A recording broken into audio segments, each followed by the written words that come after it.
Bom, parece que hoje o Bruno Bandeira vai ficar de mimimi por causa de que o Gojo morreu por isso, que o Gojo morreu por aquilo. Então, bora ver o Bruno Bandeira se queixando em Jujutsu Kaisen. 6 meses depois, Gege Akutami finalmente explica como exatamente Sukuna matou Satoru Gojo. Mas será que essa explicação foi satisfatória? Também tivemos o homem Miguel colocando as duas bocas do Sukuna pra mamar nesse capítulo. Oxi, que isso? Revelado a sua técnica amaldiçoada. Além disso, tivemos a volta de Itadori e Choso no campo de batalha, mas o destaque vai para a rainha Maki Zenin, também aparecendo depois de ter sobrevivido ao flash negro do Sukuna. Eu queria dizer, galera, que o Gege conseguiu se redimir parcialmente nesse capítulo, finalmente dando alguma explicação sobre como o Gojo foi morto pelo Sukuna e não só isso. Precisava? Era necessário? Isso tendo parado com essa monotonia de só colocar um personagem por vez contra o Sukuna e enfiando um monte de personagem nesse capítulo. É esse caos que eu quero ver e as coisas elas estão melhorando aparentemente. Vamos falar sobre tudo isso nesse vídeo, então fica até o final para não perder nenhum detalhe importante, até porque, como sempre... Mas como assim? Eu não tô entendendo. Só um personagem de cada vez.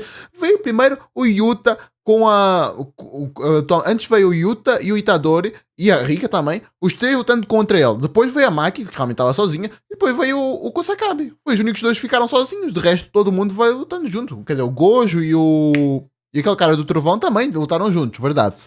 Sozinhos, na verdade. O vídeo tá recheado de informação bacana pra vocês, beleza? Como sempre, lembre de pegar o dedo... Que isso? Uma Sandra deitada na minha frente. Que isso? Bruno, vai com calma. Do Sukuna e deixar aquele like amaldiçoado aí embaixo, se inscrever no canal pra continuar expandindo o domínio desse canal e ativar o sininho pra sempre saber quando um vídeo de Jujutsu for lançado aqui no canal. Vambora. Descobrimos então no começo do capítulo que o Miguel não veio sozinho pra enfrentar o Sukuna. Mas trouxe também o Laru. Eu quero saber quem é que lembra desse maluco. Mas vamos lá. Não lembro. Pra quem não lembra... o cara que parece que vindo de Jojo. Lembro. É outro dos feiticeiros seguidores do Geto junto do próprio Miguel. Bom, quem leu o capítulo viu que esse cara não passou desse capítulo. Provavelmente já apagou completamente depois da porrada que ele levou do Sukuna e já deve ser esquecido de novo. Mas... precisava ter trazido esse semi-random também? Tipo, já foi bizarro a gente ter o Miguel aparecendo no capítulo passado, mas não dá, galera. Não dá pra cair o nível desse jeito também, né? Eu só sei que, se o Miguel e esse cara foram trazidos de volta, eu não... Como assim? Não duvidaria se o Gege também trouxesse, por exemplo, o Aoi todo. Não, esse aí já perdeu a mão. Vai fazer como? Vai fazer a palminha como? Não dá pra fazer palminha pra você assim. Como é que vai fazer? Simplesmente sumiu depois de Shibuya e também, né, trouxesse a nata dos feiticeiros que ainda não lutaram contra o Sukuna diretamente, tipo o velho da guitarra, o Gakugandi, e a Mei Mei também. A Mei Mei! A Mei Mei, confia que a Mei Mei vem. Se não tiver um salarinho gostoso caindo no bolsinho dele, ela não vem de certeza. Não vem. É que sempre tenta escapar da batalha, mas uma hora não vai ter como. Nisso já aproveita e traz o Megumi de volta com o Shikigami que tiver... É só ela ir, por exemplo, o Sukuna não tem velocidade infinita. Ela não consegue ir do Japão até os Estados Unidos em um clique, não dá pra fazer isso. A Mei Mei, com o seu irmão, consegue. Então, ela consegue literalmente fugir do Sukuna para sempre. Então, ela não precisa desse, eu vou lutar contra ele. Não, ela literalmente, se ela não quiser, ela não faz.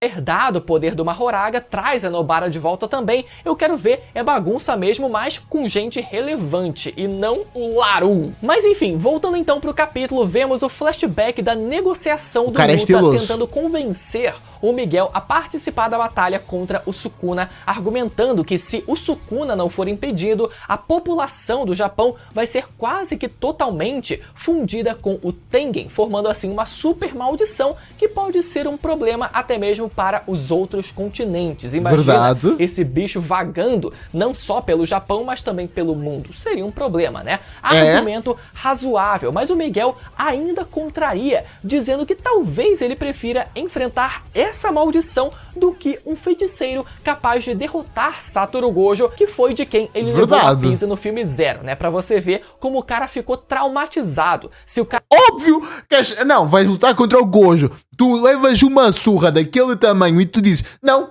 eu tô tranquilo. A pessoa que é mais forte do que ele, eu vou enfrentar sozinho. Beleza. O cara já sofreu contra o Gojo, qual o sentido dele enfrentar o Sukuna que derrotou o próprio Gojo? Exato. Ele não vê qualquer cabimento em tentar fazer algo assim. Mas no fim, o Miguel aceita participar caso o Gojo e o Yuta fossem derrotados e o Sukuna estivesse enfraquecido ao ponto dele não conseguir usar a sua expansão de domínio, que é o caso de agora, né? E ainda por cima, com a sua técnica reversa enfraquecida e o seu coração perfurado, pelo menos momentaneamente, né? Por enquanto. E aqui algumas considerações sobre essa negociação. Primeiro que não foi o Gojo que tomou a dianteira para tentar convencer o Miguel, mas sim o Yuta, que foi com quem ele teve, né? No fim das contas, mais afinidade, com quem ele criou mais afinidade no fim das contas, então também faz sentido ter sido ele. Eles passaram mais tempo juntos lá na África. Agora, o que me quebrou foi que essa negociação foi feita de forma presencial, ou seja, pelo visto, o Miguel ainda estava no Japão durante esses últimos meses. Na verdade, é capaz dele morar no Japão mesmo, né? Mas a gente só não sabia disso ou não tinha total certeza disso. O meu ponto, galera, é que caso o Miguel estivesse na África quando esse pedido de ajuda foi feito, ele poderia muito bem dar um jeito de conseguir tanto a corda negra quanto a lança celestial invertida, duas ferramentas amaldiçoadas capazes de anular outras técnicas amaldiçoadas. E isso a gente teorizou no vídeo passado. Imagina isso cortando o corte que divide o mundo. Pô, seria insano, seria insano. Mas relembrando aqui pra vocês, quando a gente volta lá no capítulo 145, os personagens eles discutem sobre as ferramentas amaldiçoadas que poderiam libertar o Gojo do seu selamento. Nisso, o Yuta explica que o Gojo deu algum destino para o que sobrou da corda no Miguel depois da luta entre eles, e ainda que o Gojo destruiu ou selou a lança celestial do Toad em algum lugar fora do continente. Ou seja, se o Miguel estivesse lá na África, o Gojo poderia muito bem ligar para ele e dizer a localização do restante da corda e a localização da lança celestial invertida. Se não tivesse destruído. Se tivesse destruído, aí já era outra história. Para que assim o homem chegasse completamente tunado, anulando tudo quanto é técnica do Sukuna, incluindo o corte dimensional dele. Ainda existe esperança, mas eu vou dizer pra vocês, pode ser que mesmo o Miguel, ele estando no Japão, quem sabe ele não tirou ali um certo tempo, alguns diazinhos ali pra tentar correr atrás de uma dessas duas ferramentas amaldiçoadas. Entendi. E eu ainda digo mais. Eu acho que se a Maki tivesse... Não, eu já disse no último vídeo, mas se o Kusakabe tivesse aquela arma, o Sukuna teria morrido no capítulo passado. A arma do Toji, tô falando, aquela que ele usou pra matar o Gojo. Pô, essa aí, se o Kusakabe tivesse, o Sukuna tinha morrido no último episódio. Não tinha o que fazer. Mas foi explicado que a corda negra do Miguel é tecida e passada de geração em geração pela sua família, e quando o Yuta ele foi treinar com o Miguel lá na África, eles descobrem que não tinha mais nenhuma extensão daquela corda sobrando. Mas aí é que tá, e se durante esse intervalo de tempo mais dessa corda foi produzida? Dessa forma, o Gege ele teria a desculpa perfeita pro Miguel trazer ainda mais dessa corda pra luta. Isso porque, né, pra quem não lembra, quanto mais dessa corda, melhor, já que ela vai sendo consumida, ela vai sendo queimada, quanto mais ela vai sendo usada, então ela não dura para sempre. Mas infelizmente nada disso se confirmou, pelo menos por enquanto, né? Eu acho que a única esperança, ou pelo menos a esperança mais viável, seria o Gojo ele ter dito para o Miguel onde ele enfiou o resto da corda que havia sobrado, mas não sabemos nem se eles sequer conversaram sobre isso, né? Não tivemos qualquer flashback de uma conversa direta entre eles, pelo menos nesse intervalo dos últimos 30 dias. Por outro lado, vimos os dois conversando quando o Gojo ele foi até a África conversar com o Miguel e o Yuta, né? Aquela exata mesma cena pós-crédito que tivemos no filme Zero. Então, nesse capítulo, temos uma extensão eu não vi o filme. Daquela cena com os dois conversando, que foi feita como um recurso claro de roteiro, né? Pra hypar o nível de força do Miguel, com ele sendo elogiado pelo próprio Satoru Gojo. Mas eu confesso que dessa vez o mangá mangá ele não conseguiu me convencer direito não, galera. Ele Por quê? não me convenceu em 100%, até porque a gente viu o Miguel ele sendo completamente surrado pelo Gojo no filme, Sim. então qualquer tentativa Eu li o de mangá, não vi o anime, então... usar o Gojo pra hypar o Miguel já fica quase impossível a partir daí, mas vamos com calma. Então a gente vê o Gojo elogiando a estrutura corporal do Miguel por ele ser Bombadaço, olha o bração dele. Musculoso. negro, e aí o Miguel vai e responde: vem cá, tu tá me estereotipando? Isso é discriminação, meu amigo. Tem negro que não é sarado igual eu, não. Eu não sou especial porque eu sou negro. Eu sou especial porque eu sou eu. Caralho, o Gojo nesse capítulo brabo. foi literalmente Mandou uma braba mesmo. Roberto, esses negros maravilhosos. Esses negros maravilhosos que saem tabelando, tocando. Enfim, Que ótima isso? crítica à estereotipação de pessoas negras, ao mesmo tempo em que o mangá ele não isenta o Miguel de ser preconceituoso com os japoneses também. Tanto que ele fala, né, no capítulo passado, como esse povo de ilha é ignorante e desantenado das coisas e tal. Começa a falar um monte de coisa. Mas enfim, o Gojo ele elogia o físico do Miguel por causa da sua técnica amaldiçoada, a princípio, né, que a gente vai falar sobre ela daqui a pouquinho. E o próprio Gojo diz que se ele e o Miguel competissem em aptidões físicas sem técnica amaldiçoada e somente com o fortalecimento de energia amaldiçoada, o Miguel venceria em pontos de ataque. Sério? Eu acho que eu vou preferir esperar a tradução oficial para essa fala Verdade do Gojo, isso? porque com pontos de ataque eu só consigo pensar em quantidade de acerto de golpes. E definitivamente não foi isso que a gente viu quando ele lutou com o Gojo. Exato.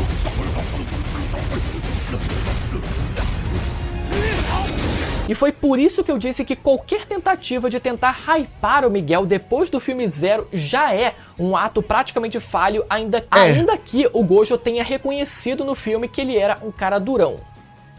E aqui uma observação interessante, vocês perceberam que ao invés do narrador ficar comparando os personagens ao Gojo, o autor ele decidiu botar logo o próprio Gojo pra hypar o Miguel? Ele fez a mesma coisa, inclusive, com o Kusakabe no capítulo passado. Sim. Então é incrível, né, como o autor ele odeia o Gojo, mas adora usar ele pra hypar os outros, né? Óbvio. É só pra isso que ele serve. Já morreu, né? Só que como eu falei, dessa vez eu não me senti muito convencido não. De qualquer forma, voltando ao presente, descobrimos tanto a técnica amaldiçoada do Laru, quanto a técnica amaldiçoada do Miguel, que nunca tinha sido sequer mostrada até então. Primeiro sobre a técnica do Laru, ele consegue conjurar uma mão gigante que ele usa pra agarrar e esmagar o seu alvo, como ele fez, né, com o Sukuna nesse capítulo. Legal. Detalhe que essa técnica me lembrou muito a clássica palma de Buda, ou palma budista, que já foi usada em filmes, animes e várias outras mídias, né? Só que nesse caso, a única condição dessa técnica é que, ainda que ela seja destruída, ela sempre pode ser reconstruída de novo,